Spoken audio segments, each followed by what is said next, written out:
Welcome back. അങ്ങനെ ഞാൻ ഗസ്റ്റുമായിട്ട് ഇവിടെ എത്തിയിരിക്കുകയാണ്. ഇന്ന് നമ്മുടെ കൂടെയുള്ളത് മിസ്റ്റർ സജി യൂസഫ് നിസാൻ ആണ്. Sir international art of living trainer ആണ്. ഇന്റർനാഷണൽ ട്രെയിനർ എന്ന് പറയുമ്പോൾ നിങ്ങൾ ചെറിയ കാര്യമായിട്ട് വിചാരിക്കേണ്ട. സർ 23 രാജ്യങ്ങളിൽ ഈ ഒരു ആർട്ട് ഓഫ് ലിവിംഗിന്റെ ക്ലാസ് എല്ലാം എടുക്കാൻ പോകുന്ന ആളാണ്.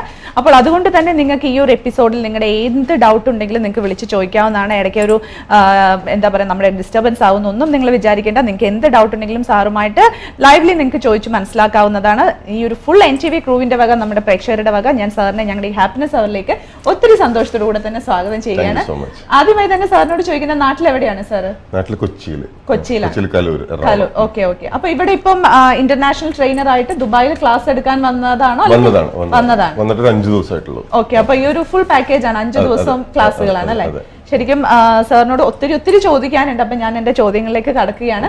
ആദ്യമായി തന്നെ എനിക്ക് ചോദിക്കാനുള്ളത്, സാർ ഇപ്പോൾ ഒരു ഈ ഇന്റർനാഷണൽ യോഗ ട്രെയിനർ ആയത് എന്തുകൊണ്ടാണ്? എന്തെങ്കിലും ഒരു ബെനിഫിറ്റ്സ് അറിഞ്ഞിട്ടാണോ, അല്ലെങ്കിൽ ഇതിൽ തന്നെ ഇപ്പൊ സ്റ്റിക്ക് ഓൺ ചെയ്യുന്നത് തീർച്ചയായിട്ടും അതിന്റെ ഒരു പോസിറ്റീവ് കാര്യങ്ങൾ ഉള്ളത് കൊണ്ടായിരിക്കുമല്ലോ. എന്താണ് അതൊന്ന് പറയാമോ? നമുക്ക് ഫിറ്റ്നസ് വളരെ ആവശ്യമാണ്. നമ്മളെപ്പോഴും ആലോചിക്കുക ഫിനാൻഷ്യലി ഫിറ്റ് ആയാലും എല്ലാം ആയി, പക്ഷെ നമ്മൾക്ക് ഫിനാൻഷ്യലി ഫിറ്റ്നസ് മാത്രം പോരാ. നമുക്ക് മെന്റൽ ഫിറ്റ്നസ് ആവശ്യമാണ്, നമുക്ക് ഫിസിക്കൽ ഫിറ്റ്നസ് ആവശ്യമാണ്. അങ്ങനെ നമ്മൾ ഫിറ്റ് ആയില്ലെങ്കിൽ നമ്മൾ പിന്നെ എന്താ പറയാ, നമ്മൾ വീക്ക് ആവാൻ തുടങ്ങും. വീക്ക് ആയാൽ എന്താ സംഭവിക്കുന്നത് വെച്ചിട്ടുണ്ടെങ്കിൽ അതൊക്കെ നമ്മുടെ ഫിനാൻഷ്യൽ പിന്നെ ബാധിക്കും. നമ്മളിവിടെ വന്നിരിക്കുന്നത്, പ്രത്യേകിച്ച് ഇവിടെ വന്നിരിക്കുന്നത് ജോലി ചെയ്യാനും സമ്പാദിക്കാനും, പക്ഷെ ആ സമ്പാദ്യത്തിനെ ബാധിക്കും, അല്ലെങ്കിൽ ജോലിയെ ബാധിക്കും നമ്മൾ ഫിസിക്കലി മെന്റലി ഫിറ്റ് അല്ലെങ്കിൽ. അപ്പോൾ കുറച്ച് ഇൻവെസ്റ്റ്മെന്റ് നമ്മൾ ആ കാര്യത്തിലും കൂടി. അതുകൊണ്ട് തന്നെയാണ് തോന്നുന്നു എനിക്കൊരു പ്രോവർബ് ഉള്ളത്, ഹെൽത്ത് ഈസ് വെൽത്ത് എന്നുള്ളത്. കാരണം ഹെൽത്തിന് വേണ്ടിയിട്ട് നമ്മൾ ടൈം ഇൻവെസ്റ്റ് ചെയ്തില്ലെങ്കിൽ എന്താ സംഭവിക്കാന്ന് അറിയാം. ഇപ്പൊ നമ്മൾ കുറെ കാലം സമയം എന്താ പറയാ വെൽത്ത് സമ്പാദിക്കാൻ വേണ്ടിയിട്ടാണ് ചെലവാക്കുന്നത്.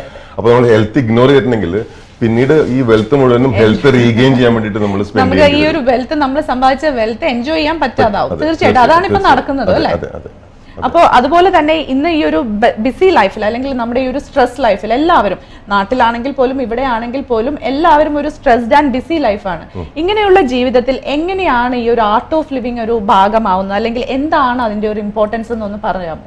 എനിക്ക് തോന്നണേ, ഈ ആക്ച്വലി ആൾക്കാർ വലിയ ബിസി ഒന്നും അല്ല, പക്ഷെ ബിസി അങ്ങോട്ട് ആവുകയാണ്. കാരണം സോഷ്യൽ മീഡിയ അങ്ങനെ ഇത്തരം കാര്യങ്ങളിലൂടെ നമ്മള് വല്ലാണ്ട് അങ്ങോട്ട് ബിസിയായി മാറുകയാണ്. അതുകൊണ്ട് നമുക്കൊരു ക്വാളിറ്റി ടൈം കിട്ടുന്നില്ല. നമുക്ക് നമ്മളുടെ കാര്യത്തിന് വേണ്ടിയിട്ടോ നമ്മളുടെ ഫാമിലിയുടെ കൂടെ സ്പെൻഡ് ചെയ്യാനോ. എനിക്ക് തോന്നുന്നു ഈ ഒരു സോഷ്യൽ മീഡിയ അഡിക്ഷൻ എനിക്ക് തോന്നുന്നു ഈ ഭാഗത്ത് കുറച്ച് കൂടുതലായിട്ടാണ് കാണുന്നത്. കാരണം ഓഫീസ് കഴിഞ്ഞാൽ അല്ലെങ്കിൽ വീട്ടിലെത്തിയാലും നേരെ പോകുന്നത്, രാവിലെ എണീറ്റാൽ നേരെ പോകുന്നത് ഫോണിലേക്കാണ്. രാവിലെ എഴുന്നേൽക്കുമ്പോ അല്ലെങ്കിൽ വൈഫും അല്ലെങ്കിൽ കുട്ടികളോ അല്ലെങ്കിൽ ഹസ്ബൻഡോ കുട്ടികളോ കൂടെ കിടക്കുന്നുണ്ടോ ആദ്യം തപ്പി നോക്കുന്നത് ഫോണാണ്. കുട്ടി എണീറ്റ് പോയാന്നല്ല നോക്കുന്നത്, ഫോൺ അവിടെ ഉണ്ടോന്നാണ് നോക്കുന്നത്. മാത്രമല്ല ഈ നമ്മൾ കാണുന്നത് ഈ 3 കാര്യങ്ങൾ നമുക്ക് ഭയങ്കര ഒരു വീക്ക്നെസ് ആണ്. 3 സംഗതികൾ, അതായത് അറ്റൻഷൻ, അപ്രൂവൽ, അഫെക്ഷൻ. ഇത് 3 മനുഷ്യന്റെ ഒരു വലിയ വീക്ക്നെസ് ആണ്. അപ്പൊ അറ്റൻഷൻ കിട്ടുന്ന കാര്യങ്ങൾ നമുക്ക് ഭയങ്കര ഇഷ്ടമാണ്. അതുകൊണ്ടാണ് നമ്മൾ നന്നായിട്ട് ഡ്രസ് ചെയ്യുന്നത്, നമുക്ക് പോപ്പുലർ ആവാൻ ആഗ്രഹിക്കുന്നതൊക്കെ നമുക്ക് അറ്റൻഷനോടുള്ള നമ്മുടെ ഒരു ഇൻട്രസ്റ്റ് ആണ്. അപ്പൊ ഈ സോഷ്യൽ മീഡിയയിലൂടെ കുറച്ച് അറ്റൻഷൻ നമുക്ക് കിട്ടുമ്പോൾ നമ്മൾ അതിനോട് ഭയങ്കരമായിട്ട് അഡിക്റ്റഡ് ആവാണ്. അതുകൊണ്ടാണല്ലോ ലൈക്ക് എത്ര കിട്ടിയെന്ന് നോക്കുക, കമന്റ് എത്ര വന്നു നോക്കുക, നല്ല കമന്റ് കിട്ടിയില്ലെങ്കിൽ ഡിപ്രസ്ഡ് ആവുക. അപ്പൊ വല്ലാണ്ട് ഇങ്ങനെ നമ്മൾ സോഷ്യൽ മീഡിയയിൽ അഡിക്റ്റഡ് ആയിട്ട് ഞാൻ കാണുന്ന ഏറ്റവും സങ്കടകരമായിട്ടുള്ള ഒരു സംഗതി, ഇപ്പൊ ഫ്രണ്ട്സ് ഒക്കെ തന്നെ ഏതെങ്കിലും റെസ്റ്റോറന്റിൽ സമയം സ്പെൻഡ് ചെയ്യുകയാണെങ്കിൽ അവർ അധികവും തമ്മിൽ സംസാരിക്കുന്നില്ല, അവർ ദൂരെയുള്ള ഒരാളായിട്ടാണ് കമ്മ്യൂണിക്കേറ്റ് ചെയ്യുന്നത്. അപ്പോൾ ഒരു റിലേഷൻഷിപ്പിനൊക്കെ അത് തീർച്ചയായിട്ടും ബാധിക്കുന്നുണ്ട്. ഞാൻ പറയുകയാണെങ്കിൽ ശരിക്കും നമ്മളിപ്പോൾ ഒരു മീറ്റിങ്ങിനൊക്കെ ഇരിക്കുമ്പോൾ എങ്ങനെയാണോ നമ്മൾ ഫോൺ സ്വിച്ച് ഓഫ് ചെയ്തിട്ട് മാറ്റി വെക്കുന്നത്, അതുപോലെ നമ്മൾ നമ്മുടെ ഫ്രണ്ട്സിന്റെ കൂടെ ഇരിക്കുമ്പോൾ, നമ്മുടെ ഫാമിലിയുടെ കൂടെ ഇരിക്കുമ്പോൾ ഫോൺ കുറച്ച് സമയം മാറ്റി വെച്ചിട്ട് ഈ അഡിക്ഷനിൽ നിന്ന് പുറത്തു വന്ന് റിയൽ ലൈഫ് എൻജോയ് ചെയ്യാൻ നമുക്ക് സാധിക്കും. ഇതൊരു ഇമാജിനറി വേൾഡ് ആണ് സോഷ്യൽ മീഡിയ. ശരിക്കും അതുകൊണ്ട് തന്നെ എനിക്ക് തോന്നുന്നു ഫ്രാൻസിസ് മാപ്പാപ്പ പറയുകയുണ്ടായിട്ടുണ്ട്, നമ്മൾ ഭക്ഷണം കഴിക്കുമ്പോൾ ഒരു ദിവസത്തിൽ കുറച്ചു നേരമെങ്കിലും കുടുംബത്തോടൊപ്പം ഭക്ഷണം കഴിക്കുമ്പോൾ നിങ്ങൾ ദയവ് ചെയ്ത് ഫോൺ സ്വിച്ച് ഓഫ് ചെയ്യുക, TV ഓഫ് ചെയ്യുക. ഇങ്ങനെ അപ്പൊ അദ്ദേഹം അത്രയും സ്ഥാനത്തിരുന്നത് പറയുമ്പോൾ അതിന്റെ ആ ഒരു നെഗറ്റിവിറ്റി മനസ്സിലാക്കിക്കൊണ്ടായിരിക്കുമല്ലോ ഈ ലോകത്തോട് അത് പറഞ്ഞിരിക്കുന്നത്. ശരിക്കും ആ ഒരു ഫോണിന്റെയും ഈ ഒരു വാട്സാപ്പ് അല്ലെങ്കിൽ ഫേസ്ബുക്ക് അല്ലെങ്കിൽ എന്ത് സോഷ്യൽ മീഡിയ ആയിക്കോട്ടെ, ഇന്ന് അതിന്റെ ഒരു അതിപ്രസരം തന്നെയാണ് കാണുന്നത് അല്ലേ? അതുകൊണ്ട് ഗുണങ്ങളുണ്ട്, പക്ഷെ അതെങ്ങനെ യൂസ് ചെയ്യണം എന്നുള്ളത് ഒരു ബാലൻസ് ചെയ്യാൻ പ്രോപ്പർ വേ അല്ല നമ്മൾ യൂസ് ചെയ്യുന്നത്. അതുപോലെ തന്നെ ഇപ്പൊ നമ്മുടെ ഒരു ഹാപ്പിനെസ് അവേഴ്സ് ആയതുകൊണ്ട് തന്നെ സാറിന് എങ്ങനെയാണ് ഈ ഒരു ആർട്ട് ഓഫ് ലിവിംഗിൽ കൂടെ നമ്മൾ ഓരോ മനുഷ്യർക്കും എങ്ങനെയാണ് ആ ഒരു ഹാപ്പിനെസ് ഗെയിൻ ചെയ്യാൻ പറ്റുക, ഈ ഒരു ഞാൻ നേരത്തെ പറഞ്ഞ പോലെ തന്നെ ഈ ഒരു ബിസി ലൈഫിൽ അല്ലെങ്കിൽ ഈ ഒരു സ്ട്രെസ് ലൈഫിൽ? ഈ രാജ്യം ഒരു മിനിസ്ട്രി ഫോർ ഹാപ്പിനെസ് ഉള്ള ഒരു രാജ്യമാണ്. അത്രമാത്രം ഹാപ്പിനെസിന് പ്രാധാന്യം കൊടുക്കുന്ന ഒരു രാജ്യമാണ്. ദുബായിനെ കുറിച്ച് കേട്ടിരുന്നു. ഇപ്പോ the most visited city in the world, fourth place. അത്രമാത്രം ആൾക്കാർ ദുബായ് ഇഷ്ടപ്പെടുന്നുണ്ട്. ഒരു സന്തോഷം തരുന്ന ഒരു സിറ്റിയാണ്. തീർച്ചയായിട്ടും ഇപ്പൊ നമ്മള് നാട്ടിൽ നിന്ന് വന്ന് താമസിക്കുന്നവരാണെങ്കിൽ പോലും രാത്രിയിൽ ലേഡീസിന് ഇറങ്ങി നടക്കാൻ ഒരു രീതിയിലും അപ്പൊ ദുബായ് ഒരു ഭയങ്കര വൈബ്രന്റ് ആയിട്ടുള്ള ഒരു സന്തോഷം തരുന്ന ഒരു സ്ഥലമാണ്. പക്ഷെ നമ്മുടെ ഉള്ളിൽ സന്തോഷം ഇല്ലെങ്കിൽ എത്ര മനോഹരമായിട്ടുള്ള കാഴ്ചകളും നമുക്ക് ആസ്വദിക്കാൻ പറ്റില്ല, എത്ര മോഡേൺ ഫെസിലിറ്റീസും നമുക്ക് എൻജോയ് ചെയ്യാൻ സാധിക്കില്ല. അപ്പോൾ സന്തോഷിക്കുക എന്നുള്ള ഒരു എബിലിറ്റി നമ്മൾ ഡെവലപ്പ് ചെയ്തെടുക്കണം. നമ്മൾക്ക് മാത്രമേ നമ്മളെ സന്തോഷിപ്പിക്കാൻ പറ്റുള്ളൂ, വേറൊരാൾക്ക് നമ്മളെ സന്തോഷിപ്പിക്കാൻ സാധിക്കില്ല. നമ്മുടെ ജീവിതത്തിൽ എന്ത് ചെയ്യണതും സന്തോഷിക്കാൻ വേണ്ടിയിട്ടാണ്.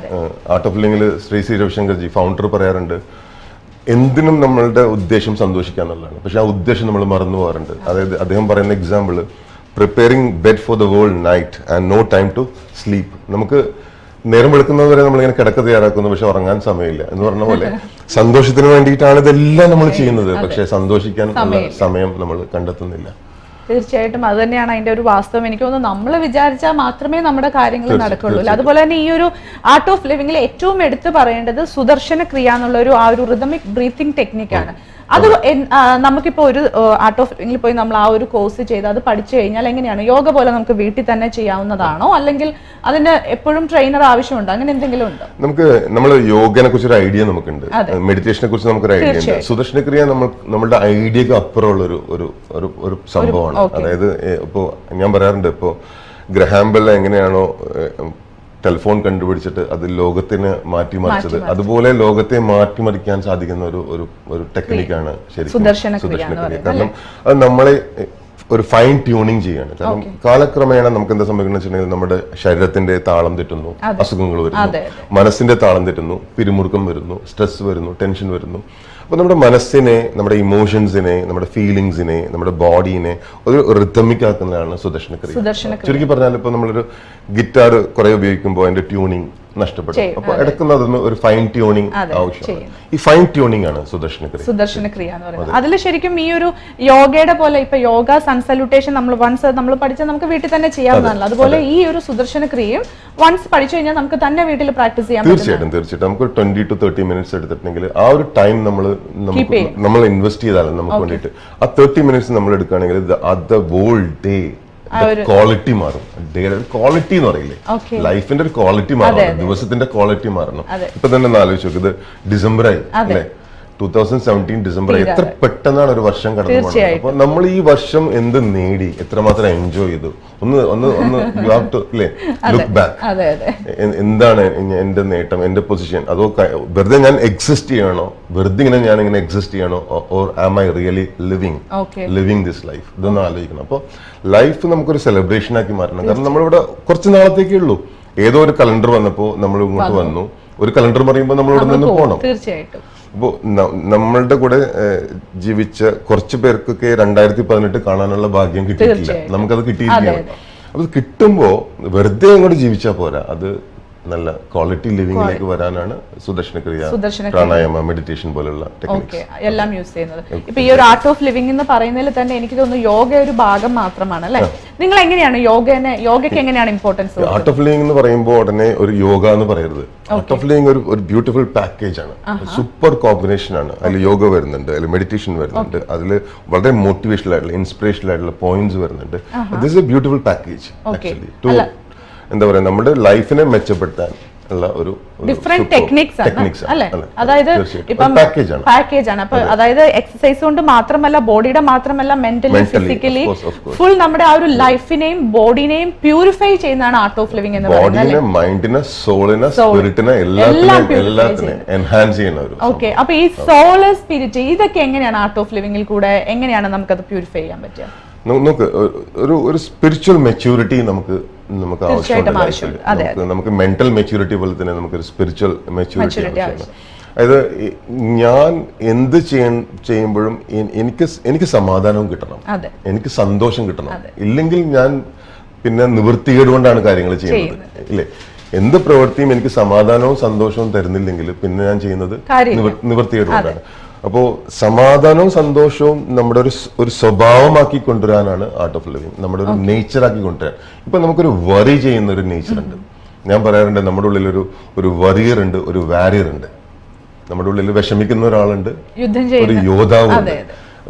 വറിയറായിട്ടൊന്നും ഒരു കാര്യമില്ല. വറി ചെയ്ത് വിഷമിച്ചിട്ട് എത്രയോ ടൈമാണ് നമ്മൾ വേസ്റ്റ് ചെയ്യണം. സ്പെൻഡ് എന്നല്ല പറയാ, വേസ്റ്റിംഗ് അവർ പ്രഷ്യസ് ടൈം. ശരിയല്ലേ? അപ്പോൾ we should be Warrier.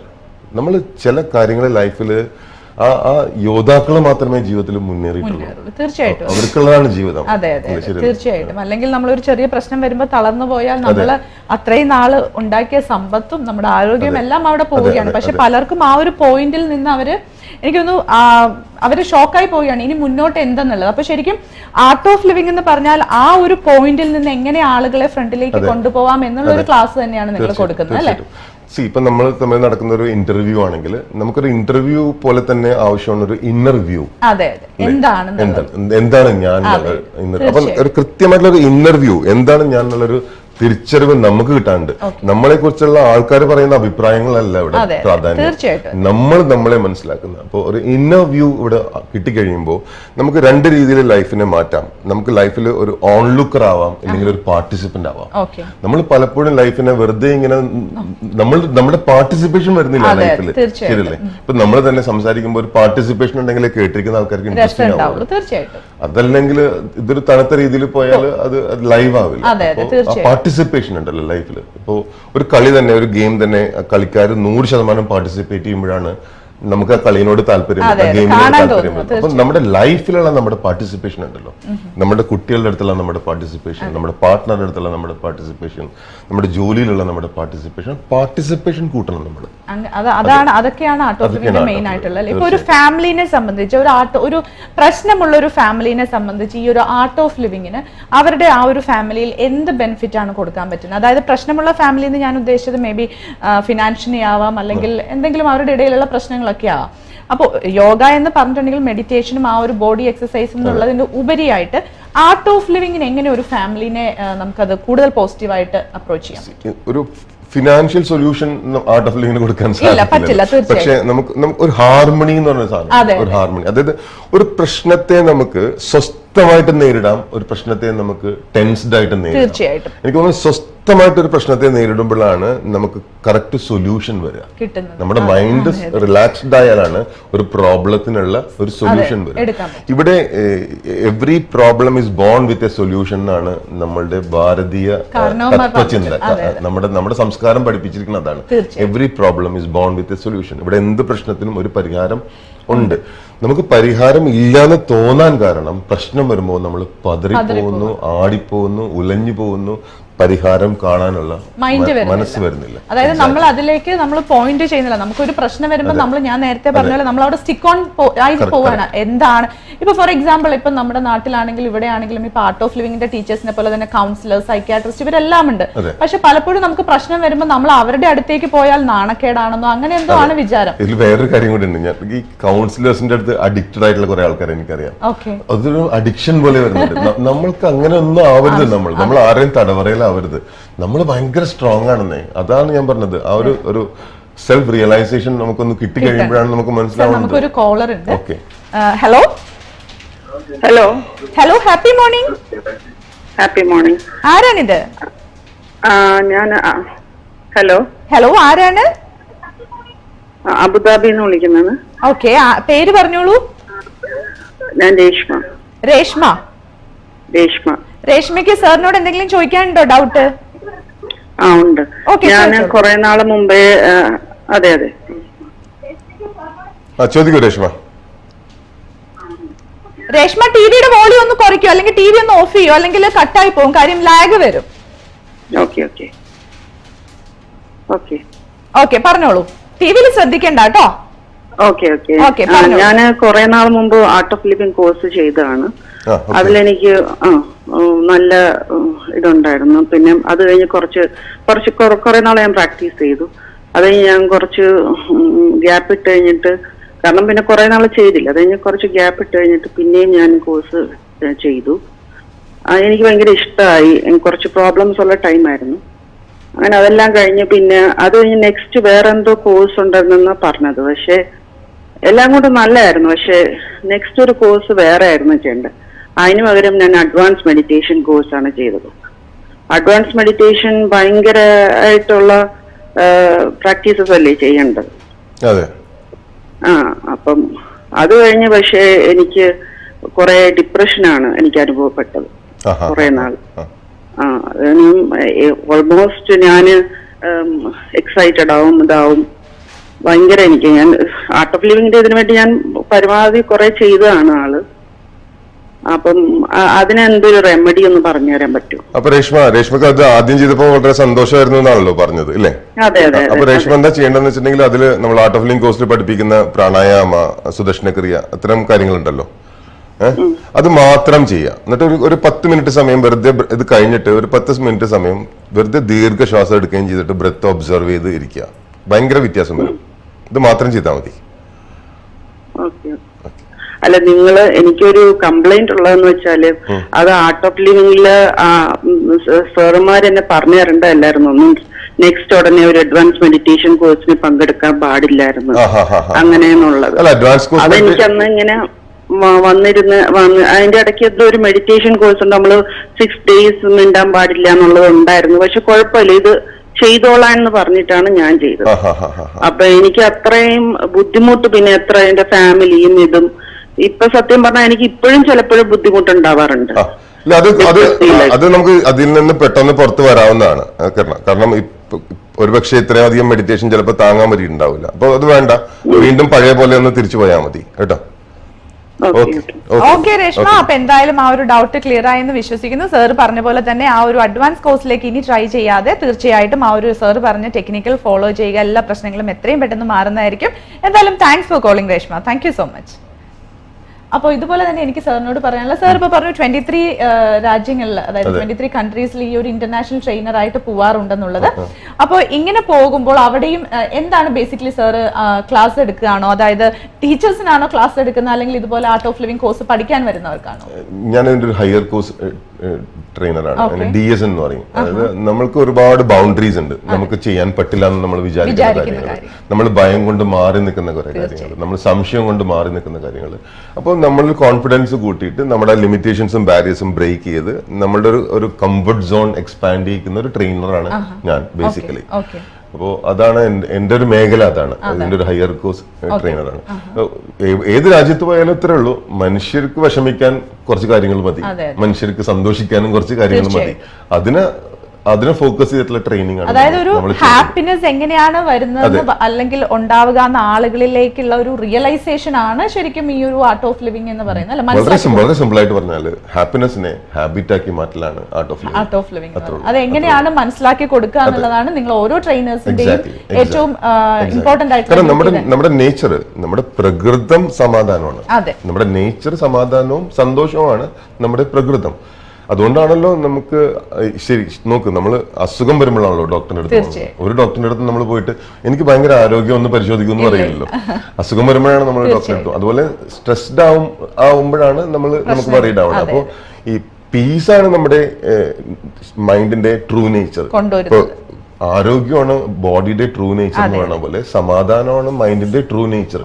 True നേച്ചറിൽ നിന്ന് നമ്മൾ അകന്നു പോവുകയാണ് ചെയ്യുന്നത്. അതിലേക്ക് തിരിച്ചു വരാനാണ് ആർട്ട് ഓഫ് ലിവിംഗ്. നമുക്ക് മറ്റൊരു കോളർ എത്തിയിട്ടുണ്ട്. Hello hello hello hello happy morning. Happy morning മോളു, ഞാന് ലില്ലിയാണ് അബുദാബിന്ന്. ലില്ലി അമ്മ പറഞ്ഞോളൂ. നമ്മുടെ സജി സാറിനെ കണ്ടോ? സജി സാറിനോട് എന്തെങ്കിലും ഡൗട്ട് ഒക്കെ ചോദിക്കാനുണ്ടോ? ചോദിക്കാനാണ്. സാർ, ഞാൻ നാട്ടിലെ ഇതുപോലെ മുമ്പ് പറഞ്ഞ പോലെ എനിക്ക് ഇത്തിരി വിഷമങ്ങളൊക്കെ ഉണ്ടായിരുന്ന സമയത്ത് മെഡിറ്റേഷന് പോയി. നമ്മുടെ റിലേറ്റീവ് തന്നെ ചെയ്യുന്നുണ്ടായിരുന്നു. അവര് അതിന്റെ പേരന്റ് ടീച്ചറും ഒക്കെ ആയിരുന്നു. അവര് രണ്ടുപേരും ഇവര് ചെയ്തു തന്നിരുന്നു. അപ്പൊ എനിക്ക് നല്ല വ്യത്യാസം, ഈ പറഞ്ഞ പോലെ നല്ല വ്യത്യാസം തോന്നിയിരുന്നു. ഒരു അരമണിക്കൂർ 45 മിനിറ്റ് ഒക്കെ ഇങ്ങനെ ഇരിക്കുമായിരുന്നു ഞാൻ നല്ലതില്. അത് കഴിഞ്ഞ് അവിടുന്ന് ഇവിടെ വന്നപ്പോ അത് സാധിക്കുന്നില്ല. പലവിധ ചിന്തകൾ പോവുക. അവിടെ നാട്ടിൽ വലിയ കുഴപ്പമില്ലാണ്ട് പോയതായിരുന്നു. ഇതുപോലെ എക്സൈറ്റ് ആവുക, ഇപ്പൊ ഇങ്ങനെ പെട്ടെന്ന് ദേഷ്യം വരിക, എക്സൈറ്റ് ആവുക, അങ്ങനെയുള്ള പ്രശ്നങ്ങളൊക്കെ. അതെന്താ സാർ? അതന്നെ ഞാൻ കണ്ടിന്യൂ ചെയ്യുന്ന അവര് പറഞ്ഞു തന്നത് തന്നെയാണ്. അതിന്റെ നിങ്ങള് ഫസ്റ്റ് പഠിപ്പിക്കുന്ന തന്നെയാണ് അവർ ചെയ്ത് തന്നിരുന്നത്. മനസ്സിലായി. അങ്ങനെയാണെങ്കിൽ ഒരു കാര്യം ചെയ്യണം. നമ്മള് എവറി വീക്കും ഏതെങ്കിലും ആർട്ട് ഓഫ് ലിവിംഗ് സെന്ററിൽ ഒരു ഫോളോ അപ്പ് എന്ന് പറഞ്ഞ സംഭവം ഉണ്ട്. ഫോളോ അപ്പ് നമ്മൾ ആർട്ട് ഓഫ് ലിവിംഗ് കോഴ്സിൽ പഠിപ്പിച്ച അബുദാബിയിലുണ്ട്. അബുദാബിയിലുണ്ട്. അബുദാബിയിലെ സത്യൻ എന്ന് പറഞ്ഞിട്ടൊരു ടീച്ചർ ഉണ്ട്, അദ്ദേഹത്തെ ഒന്ന് കോൺടാക്ട് ചെയ്താൽ മതി. എന്താ സാർ പേര്? പേര് Sathyan. Sathyan. Sathyan. Okay okay okay. അപ്പൊ തീർച്ചയായിട്ടും ലില്ലിയമ്മ ആ സത്യൻ എന്ന് പറഞ്ഞ അബുദാബിയിലെ സാറിനെ കോൺടാക്ട് ചെയ്യുക, വീക്ക്ലി ഫോളോ അപ്പ് ചെയ്യുക. അപ്പൊ എല്ലാം ഇതുപോലെയുള്ള എല്ലാവർക്കും, അബുദാബിന്ന് മാത്രമല്ല UAE-ലുള്ള എല്ലാവർക്കും നിങ്ങൾക്ക് ഓരോ സെന്ററുകൾ ഉണ്ട് അല്ലേ? അപ്പൊ തീർച്ചയായിട്ടും അവിടെ നിങ്ങൾ ഫോളോ അപ്പ് ചെയ്യേണ്ടതാണ്. അപ്പൊ ലില്ലിയമ്മയ്ക്ക് ആ ഒരു ഡൗട്ട് ക്ലിയർ ആയെന്ന് വിശ്വസിക്കുന്നു. Thanks for calling. Thank you so much അമ്മ. അപ്പം എന്തായാലും സാറിന്റെ ഇത്രയും നേരത്തെ ഈ ഒരു സെഷൻ കാരണം ഓരോരുത്തരും കണ്ടുകൊണ്ടിരിക്കുന്നവർക്ക് ഡൗട്ടും ആ ഒരു ക്ലാരിഫിക്കേഷനും അവർ വിളിച്ച് ചോദിക്കുമ്പോൾ ഒത്തിരി സന്തോഷമുണ്ട്. സാർ ഈ ഒരു ഇന്റർനാഷണൽ ട്രെയിനർ ആയിട്ട് ഇവിടെ വന്നിട്ടും നമ്മൾ വിളിച്ചപ്പോൾ നമ്മുടെ കൂടെ വരികയും അതുപോലെ തന്നെ ഈ ഇത്രയും കാര്യങ്ങൾ, നല്ല കാര്യങ്ങൾ നമ്മുടെ പ്രേക്ഷകരുമായി പങ്കുവെച്ചതിൽ ഒത്തിരി താങ്ക്സ് ഉണ്ട്. അപ്പൊ എന്തായാലും ഒരു ഫുൾ NTV ക്രൂവിന്റെ വകയും എന്റെ ഓരോ പ്രിയപ്പെട്ട പ്രേക്ഷകരുടെ വകയും ഞാൻ സാറിനോട് താങ്ക് യു പറയാണ്. സാറിന് എന്താണ് പറയാനുള്ളത്? ഒരു മോട്ടിവേഷണൽ സ്പീക്കർ ആയതുകൊണ്ട് തന്നെ സാർ പറഞ്ഞ് അവസാനിപ്പിക്കുന്ന എന്തെങ്കിലും ഒരു നല്ല മോട്ടിവേഷൻ ഒരു സംഭവത്തോടുകൂടി തന്നെയാണ്. അതായത് നമ്മൾ ഒരു കാര്യം മനസ്സിലാക്കേണ്ടത്, നമ്മുടെ മൊബൈൽ ഫോൺ എടുത്ത് നോക്കിയാൽ അതിൽ ബാറ്ററി ടൈം റിമൈനിങ് എന്ന് കാണിക്കും അല്ലേ? തീർച്ചയായും അത് ഇങ്ങനെ കുറഞ്ഞു വരും. ചിലപ്പോൾ 10% ആവും, ചിലപ്പോൾ ബാറ്ററി പെർസെന്റേജ് 5% ആവും, 1% ആവും, 0%. കുഴപ്പമില്ല, നമുക്ക് വീണ്ടും റീചാർജ് ചെയ്യാം. നമ്മളൊരു കാര്യം മനസ്സിലാക്കേണ്ടത്, നമ്മുടെ ലൈഫിന്റെ സ്പാനും ഇതുപോലെ പെർസെന്റേജ് കുറഞ്ഞു വരും. And we cannot recharge it, we cannot refill it. അപ്പോൾ നമുക്കൊരിക്കലും ഒരു ക്വാണ്ടിറ്റി ടൈം ഇല്ല ലൈഫ്. അപ്പോൾ ഉള്ള ടൈം നമുക്ക് എന്താക്കി മാറ്റണം? ക്വാളിറ്റി ടൈം ആക്കി മാറ്റണം. നമുക്ക് ഓരോ ദിവസവും ലൈഫിന്റെ പെർസെന്റേജ് കുറഞ്ഞു വരുന്നതാണെന്നുള്ളത് മനസ്സിലാക്കി ഓരോ ദിവസത്തെയും എൻജോയ് ചെയ്യാൻ, ഓരോ മണിക്കൂറിനെയും എൻജോയ് ചെയ്യാൻ, ഓരോ മിനിറ്റിനെയും എൻജോയ് ചെയ്യാൻ സാധിക്കുമ്പോൾ നമ്മൾ ഈ പ്ലാനറ്റിൽ ചെലവഴിച്ച സമയം ബ്യൂട്ടിഫുൾ ആക്കി തീർത്ത് ഒരു കയ്യൊപ്പിട്ടിട്ട് ഇവിടെ നിന്ന് തിരിച്ചു പോകാൻ നമുക്ക്, അതായത് നമുക്ക് ജീവിതത്തിൽ എന്തെങ്കിലും നേടി അല്ലെങ്കിൽ ഇത്രയും നാൾ ജീവിച്ചു എന്നുള്ളതിന് ഒരു തെളിവ് അല്ലെ, ഒരു സന്തോഷത്തോടു കൂടെ തന്നെയുള്ള ഒരു കയ്യൊപ്പ്. തീർച്ചയായിട്ടും അത് തന്നെയാണ് എല്ലാവരും ചെയ്യേണ്ടത്. എന്റെ കണ്ടുകൊണ്ടിരിക്കുന്ന ഓരോ പ്രിയപ്പെട്ട പ്രേക്ഷകർക്കും അങ്ങനെ തന്നെ ആവട്ടെ എന്ന് ആഗ്രഹിക്കുകയാണ്. എന്തായാലും നമുക്ക് മറ്റൊരു നല്ല പാട്ട് കണ്ടതിന് ശേഷം ആ ഒരു പാട്ട് നമ്മുടെ സ്വന്തം സജി സാറിന് വേണ്ടി ഡെഡിക്കേറ്റ് ചെയ്തുകൊണ്ട് തന്നെ നല്ലൊരു പാട്ട് കണ്ടിട്ട് തിരിച്ചു വരാം.